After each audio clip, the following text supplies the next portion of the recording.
राम राम सभी भक्तजनों को। जय श्री राम। आज हम पढ़ेंगे शिव महापुराण के आगे के अध्याय।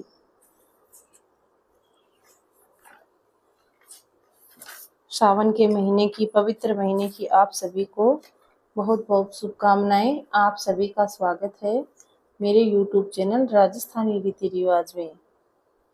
आज हम पढ़ेंगे बंधन और मोक्ष का विवेचन, शिव पूजा का उपदेश, लिंग आदि में शिव पूजन का विधान, भस्म के स्वरूप का निरूपण और महत्व, शिव एवं गुरु शब्द की व्युत्पत्ति तथा शिव के भस्माधारण का रहस्य। ऋषि बोले, सर्वज्ञों में श्रेष्ठ सूत जी, बंधन और मोक्ष का स्वरूप क्या है, यह हमें बताइए।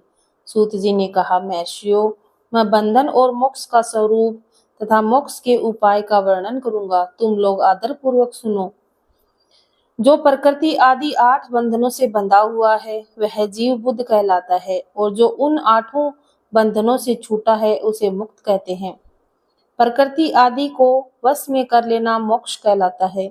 बंधन आगुंतक है और मोक्ष स्वतः सिद्ध है। बुद्ध जीव से बंधन से मुक्त हो जाता है तब उसे मुक्त जीव कहते हैं। प्रकृति, बुद्धि, त्रिगुणात्मक अहंकार और 5 तन्मात्राएं हैं। इन्हें ज्ञानी पुरुष प्रकृत्याष्टक मानते हैं। प्रकृति आदि 8 तत्वों के समूह से देह की उत्पत्ति हुई है। देह से कर्म उत्पन्न होता है और फिर कर्म से नूतन देह की उत्पत्ति होती है। इस प्रकार बारंबार जन्म और कर्म होते रहते हैं। शरीर को स्थूल, सूक्ष्म और कारण से भेद 3 प्रकार जानना चाहिए। स्थूल शरीर व्यापार करने वाला, सूक्ष्म शरीर इंद्रियों में भोग प्रदान करने वाला तथा कारण शरीर आत्मानंद की अनुभूति कराने वाला कहा गया है। जीव को उसके प्रारब्ध कर्मानुसार सुख दुख प्राप्त होते हैं। वह अपने पुण्य कर्मों के फलस्वरूप सुख और पाप कर्मों के फलस्वरूप दुख का उपभोग करता है। अतः कर्म पास से बंधा हुआ जीव अपने त्रिविध शरीर से होने वाले शुभाशुभ कर्मों द्वारा सदा चक्र की भांति बारंबार घुमाया जाता है।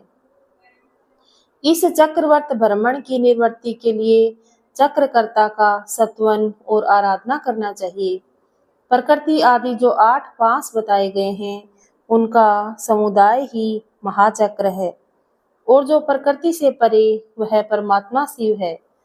भगवान महेश्वर ही प्रकृति आदि महाचक्र के कर्ता हैं, क्योंकि वे प्रकृति से परे हैं। जैसे बकाया नामक वृक्ष का थाला जल को पीता और उगलता है, उसी प्रकार शिव प्रकृति आदि को अपने वश में करके उस पर शासन करते हैं। उन्होंने सब को वश में कर लिया है, इसलिए वे शिव कहे गए हैं। शिव ही सर्वज्ञ, परिपूर्ण तथा निष्प्रय हैं। सर्वज्ञाता, तृप्ति, अनादि, बोध, स्वतंत्रता, नित्य अलुप्त शक्ति से संयुक्त होना और अपने भीतर अनंत शक्तियों को धारण करना, महेश्वर के इन 6 प्रकार के मानसिक ऐश्वर्यों को केवल वेद जानता है। अतः भगवान शिव के अनुग्रह से प्रकृति आदि 8 तत्वों को वश में होते हैं। भगवान शिव की कृपा प्रसाद प्राप्त करने के लिए उन्हीं का पूजन करना चाहिए। यदि कहें शिव तो परिपूर्ण है, निष्प्रय है, उनकी पूजा कैसे हो सकती है? इसका उत्तर यह है कि भगवान शिव के उद्देश्य से उनकी प्रसन्नता के लिए किया हुआ सत्कर्म उनके कृपा प्रसाद को प्राप्त कराने वाला होता है।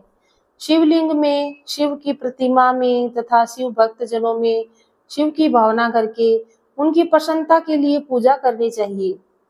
वह पूजन शरीर से, मन से, वाणी से, धन से किया जा सकता है। उस पूजा में महेश्वर शिव जो प्रकृति से परे हैं, पूजक पर विशेष कृपा करते हैं और उसका वह कृपा प्रसाद सत्य होता है। शिव की कृपा से कर्म आदि सभी बंधन अपने वश में हो जाते हैं। कर्म से लेकर प्रकृति पर्यंत सब कुछ शिव के जब वश में हो जाता है तब वह जीव मुक्त कहलाता है और उसे स्वरात्मा स्वरूप विराजमान होता है। परमेश्वर शिव की कृपा से जब कर्म जनित शरीर अपने वश में हो जाता है तब भगवान शिव के लिए निवास का सौभाग्य प्राप्त होता है। इसी सालोक्य मुक्ति कहते हैं। जब तन मात्राएं वश में हो जाती हैं, तब जीव जगदम्बा सहित शिव का सामीप्य प्राप्त कर लेता है। यह सामीप्य मुक्ति है। इसके आयुध आदि की क्रिया आदि सब कुछ भगवान शिव के समान हो जाते हैं। भगवान का महाप्रसाद प्राप्त होने पर बुद्धि भी वश में हो जाती है। बुद्धि प्रकृति का कार्य है। उसका वश में होना सृष्टि मुक्ति कहा गया है। पुनः भगवान का महान अनुग्रह प्राप्त होने पर प्रकृति वश में हो जाएगी। उस समय भगवान शिव का मानसिक ऐश्वर्य बिना यत्न के ही प्राप्त हो जाएगा। सर्वज्ञता और तृप्ति आदि का जो शिव के ऐश्वर्य हैं, उन्हें पाकर मुक्त पुरुष अपने आत्मा में विराजमान होता है। वेद और शास्त्रों में विश्वास रखने वाले विद्वान पुरुष इसकी सामज्य मुक्ति कहते हैं। इस प्रकार लिंग आदि में शिव की पूजा करने से क्रमशः मुक्ति स्वतः प्राप्त हो जाती है। इसलिए शिव का कृपा प्रसाद प्राप्त करने के लिए तत्व संबंधी क्रिया आदि के द्वारा उन्हीं का पूजन करना चाहिए। शिव क्रिया, शिव तप, शिव मंत्र जप, शिव ज्ञान और शिव ध्यान के लिए सदा उत्तरोत्तर अभ्यास बढ़ाना चाहिए और प्रतिदिन प्रातः काल से रात को सोते समय तक और जन्म काल से लेकर मृत्यु पर्यंत तक सारा समय भगवान शिव के चिंतन में ही बिताना चाहिए।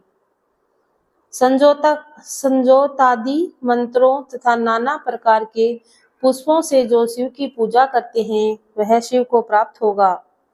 ऋषि बोले, उत्तम व्रत का पालन करने वाले सूत जी, लिंग आदि में शिव जी की पूजा का क्या विधान है, ये हमें बतलाइए। सूत जी ने कहा, हे द्विजो, मैं लिंगों के क्रम का यथावत वर्णन कर रहा हूँ, तुम सब लोग सुनो। ये प्रणव ही समस्त अभिष्ट वस्तुओं को देने वाला प्रथम लिंग है। उसे सूक्ष्म प्रणव स्वरूप समझो। सूक्ष्म लिंग निष्कल होता है और स्थूल लिंग सकल। पंचाक्षर मंत्र को ही स्थूल लिंग कहते हैं।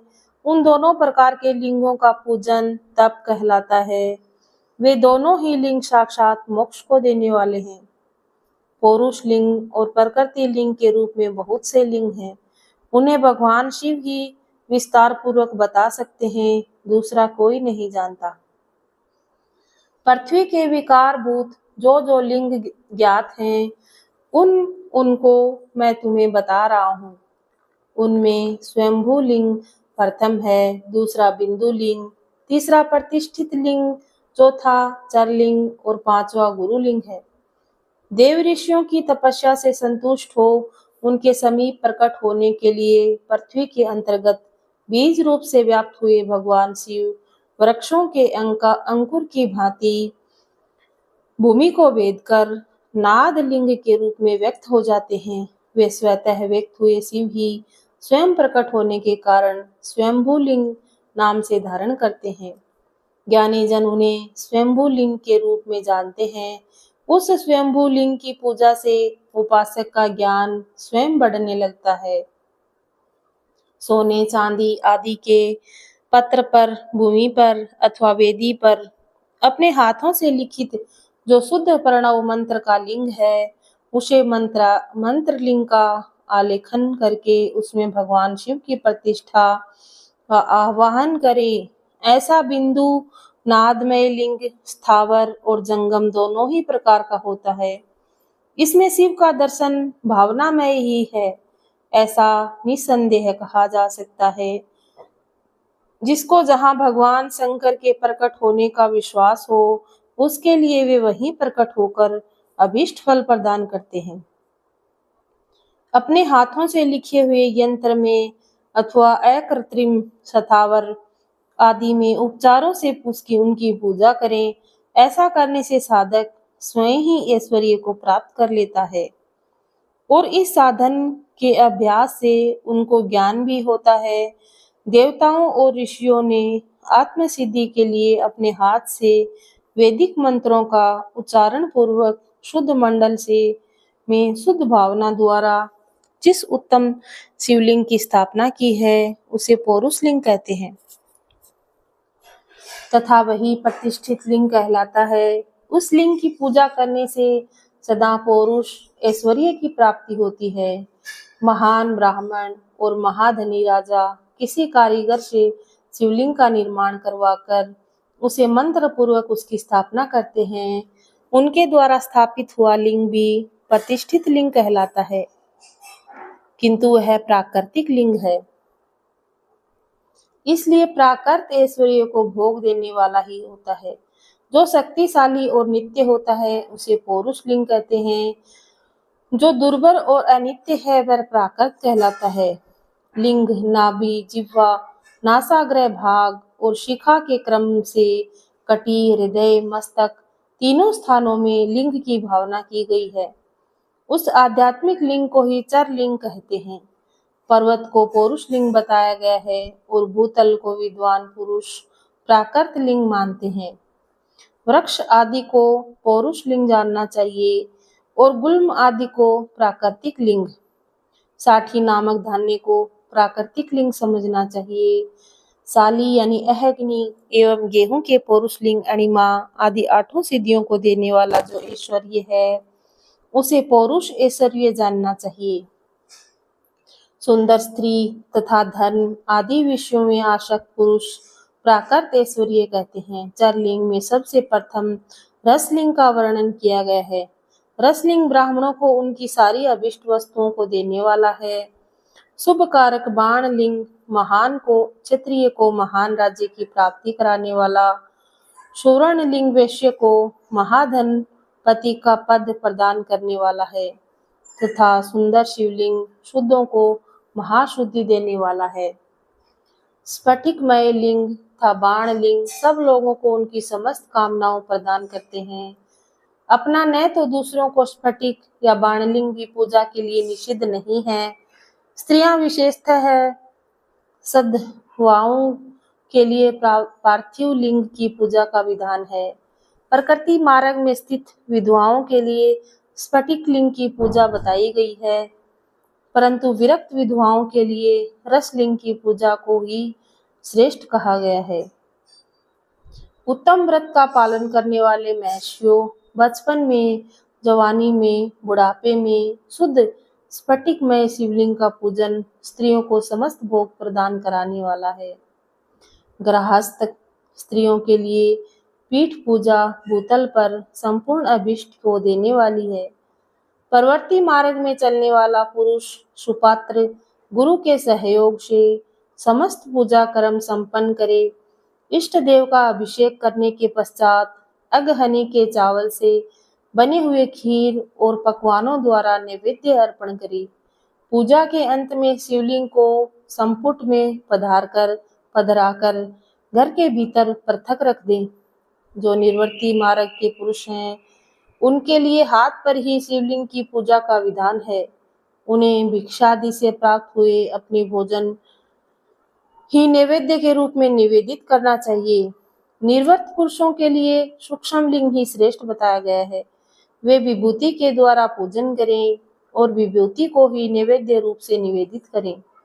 पूजा करके उस लिंग को सदा अपने मस्तक पर धारण करें। विभूति 3 प्रकार की बताई गई है, लोकाग्नि जनित, वेदाग्नि जनित और शिवाग्नि जनित। लोकाग्नि जनित या लौकिक भस्म को द्रव्यों की शुद्धि के लिए लकार रखें। मिट्टी, लकड़ी और लोहे के पात्रों की, धान्यों की, तिल की आदि द्रव्यों की, वस्त्र आदि की पर्युषित वस्तुओं की भस्म से शुद्धि होती है। कुत्ते आदि से दुष्ट हुए पात्रों की भी भस्म से ही शुद्धि मानी गई है। वस्तु विशेष की शुद्धि के लिए यथा योग्य सजल अथवा निर्जल भस्म का उपयोग करना चाहिए। वेदाजनित जो भस्म है उनको उन वैदिक कर्मों के अंत में धारण करना चाहिए। मंत्र और क्रिया से जनित जो होम कर्म है वह अग्नि की भस्म को रूप को धारण करता है। उस भस्म को धारण करने से वह कर्म आत्मा को आरोपित हो जाता है। अघोर मूर्तिधारी शिव का जो अपना मंत्र है उसे पढ़कर बेल की लकड़ी को जलाएं। उस मंत्र से अभिमंत्रित अग्नि को शिवाग्नि कहा गया है। उसके द्वारा जले हुए काष्ठ का जो भस्म है वह शिवाग्नि जनित है। कपिला गाय के गोबर अथवा गाय मात्र के गोबर को तथा समी, पीपल, पलास, बड़, अम्लतास और बेर इनकी लकड़ियों से शिवाग्नि से जलाएं। वह शुद्ध भस्म शिवाग्नि जलित माना गया है। अथवा कुश की अग्नि में शिव मंत्र के उच्चारण पूर्वक काष्ठ को जलाएं। फिर उस भस्म को कपड़े से अच्छी तरह छानकर नए घड़े में भरकर रख दें। उसे समय समय पर अपनी कांति या शोभा की वृद्धि के लिए धारण करें। ऐसा करने वाला पुरुष सम्मानित एवं पूजित होता है। पूर्व काल में भगवान शिव ने भस्म शब्द का ऐसा ही अर्थ प्रकट किया है।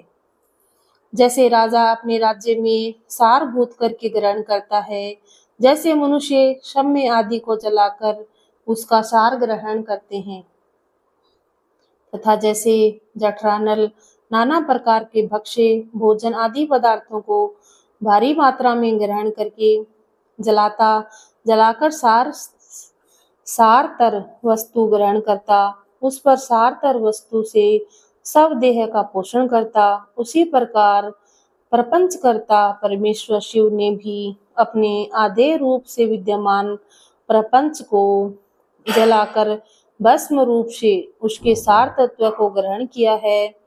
प्रपंच को दग्ध करके शिव ने उसके भस्म को अपने शरीर पर लगाया है। राख बबूती पोतने के बहाने जगत के सार को ही ग्रहण किया है। अपने शरीर में अपने लिए रत्न स्वरूप भस्म को इस प्रकार स्थापित किया है।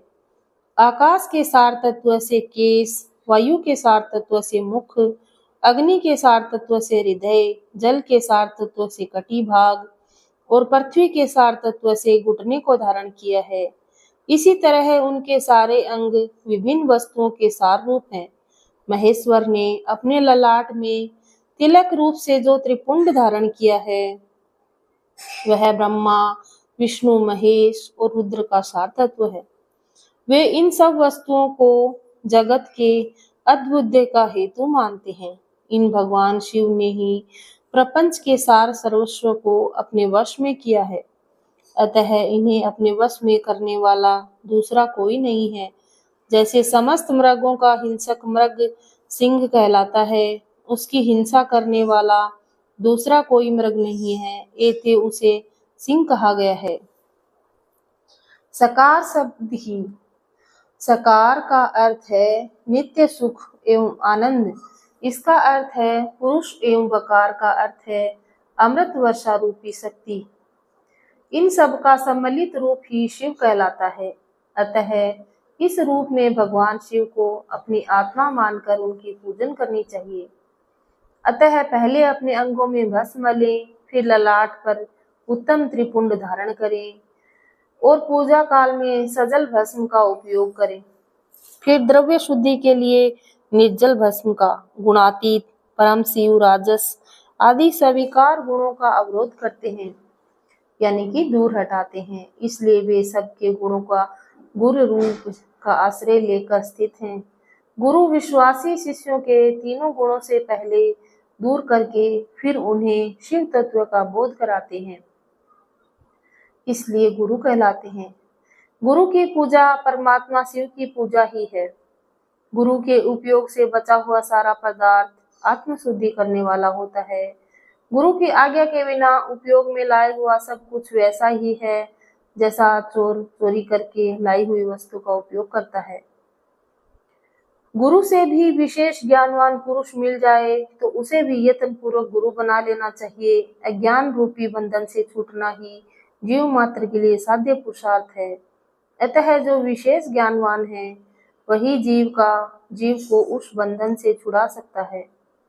जन्म और मरण रूप द्वंद्व को भगवान शिव की माया ने ही अर्पित किया है। जो इन दोनों की को शिव की माया को अर्पित कर देता है, वह फिर शरीर के बंधन में नहीं पड़ता।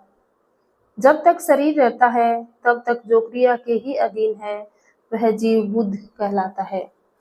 स्थूल, सूक्ष्म और कारण तीनों शरीर को वश में कर लेने पर जीव का मोक्ष हो जाता है। ऐसा ज्ञानी पुरुषों का कथन है। माया के चक्र से निर्माता भगवान शिव ही परम कारण हैं। वे अपनी माया के दिए हुए द्वंद्व का स्वयं ही परिमार्जन करते हैं। अतः शिव के द्वारा कल्पित हुआ द्वंद्व उन्हीं को समर्पित कर देना चाहिए। जो शिव की पूजा में तत्पर हो वह मौन रहे, सत्य आदि गुणों से संयुक्त हो तथा क्रिया, जप, तप, ज्ञान, ध्यान से एक एक का अनुष्ठान करता रहे।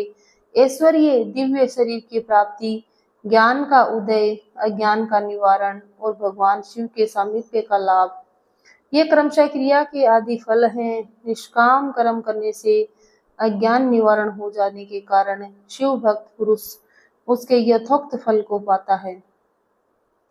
शिव भक्त पुरुष देश, काल, शरीर, धन के अनुसार यथा योग्य क्रिया आदि का अनुष्ठान करे। न्यायोपार्जित उत्तम धन से निर्वाह करते हुए विद्वान पुरुष शिव के स्थान में निवास करे। जीव हिंसा आदि से रहित और अत्यंत केश शून्य जीवन बिताते हुए पंचाक्षर मंत्र से जप, अभिमंत्रित अन्न और जल को सुखपूर्वक माना गया है। अथवा कहते हैं कि दरिद्र पुरुष के लिए भिक्षा से प्राप्त हुआ अन्न ज्ञान देने वाला है। शिव भक्तों को भिक्षा मात्र प्राप्त हो जाता है, वह शिव भक्ति बढ़ाता है। शिव योगी पुरुष भिक्षान को शंभु सत्र कहते हैं। जिस किसी भी उपाय से जहाँ कहीं भी भूतल पर शुद्ध अन्न भोजन करते हुए सदा मौन भाव से रहें, अपने साधन का रहस्य किसी से प्रकट न करें, भक्ति के समक्ष ही शिव के महात्म्य को प्रकाशित करें। जानते हैं दूसरा नहीं, शिव मंत्र के रहस्य को भगवान शिव ही हैं। आज हम यहीं तक पढ़ेंगे। कल हम पढ़ेंगे पार्थिव लिंग के निर्माण की रीति, वेद मंत्रों से उसकी पूजन की विस्तृत एवं संक्षिप्त विधि का वर्णन। सभी को शिव महापुराण यहाँ तक सुनने के लिए आप सभी का बहुत बहुत धन्यवाद। आगे भी इसी तरीके से सुनते रहिए। हम पूरी शिव महापुराण पढ़ेंगे और इसके पीछे के पूरे अध्याय आपको अगर देखने हैं, सुनने हैं तो आपके अपने चैनल राजस्थानी रीति रिवाज पर हैं। जरूर देखिएगा, जरूर सुनिएगा। भगवान शिव आपकी मनोकामना पूर्ण करें। भगवान शिव का पवित्र महीना चल रहा है, श्रावण मास का महीना चल रहा है और इसमें हमें शिव महापुराण जरूर पढ़नी चाहिए। शिव महापुराण पढ़ने में, कहने में कोई त्रुटि हो गई हो, भूल हो गई हो तो भगवान शिव अपना दास समझकर माफ करें, अपना बालक समझकर उसकी गलतियों के ऊपर ध्यान न दें। हर हर महादेव।